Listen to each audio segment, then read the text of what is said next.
Между тем, авиапарк республики пополнился 4-м самолетом Л-410. Воздушное судно прибыло сегодня в Сыктывкар прямо с аэродрома чешского завода.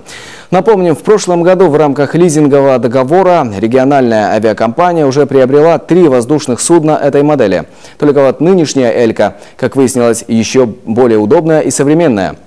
Нина Чешкова ее встречала в аэропорту. Все было в порядке, погода хорошая, самолет хороший. Экипаж хороший, все в порядке.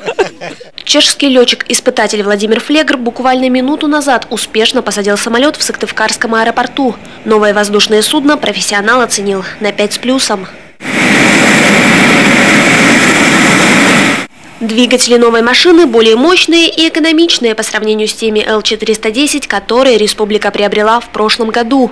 Это двигатели немножко большей мощности, меньшим расходом топлива. То есть для взлета им понадобится более короткая полоса, значит, время в пути будет сокращаться понемножку.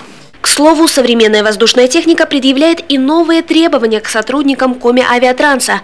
Так, штат компании совсем недавно пополнил инженер-полиглот, несколько лет проработавший в Чехии. В его языковом арсенале не только чешский, но и английский.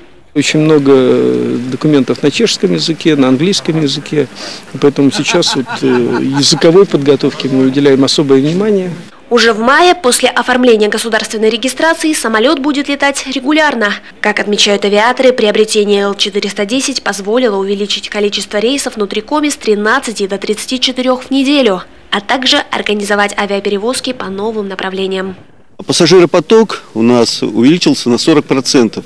Естественно, вот этих 3 самолетов на сегодняшний день маловато, поэтому рассмотрели возможность о приобретении 4-го самолета. Но я думаю, это не предел, потому что мы планируем на сегодняшний день летать и на межрегиональных маршрутах. Это вот соседние наши регионы, в Архангельск, в Киров.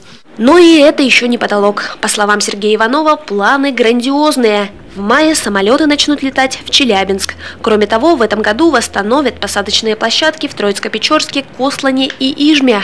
А сейчас правительство региона ведет переговоры о приобретении среднемагистральных реактивных самолетов. Скорее всего, это будут суда марки Embraer 145. Нина Чешкова, Владимир Шишкунас, телеканал Юрган, Сыктывкар.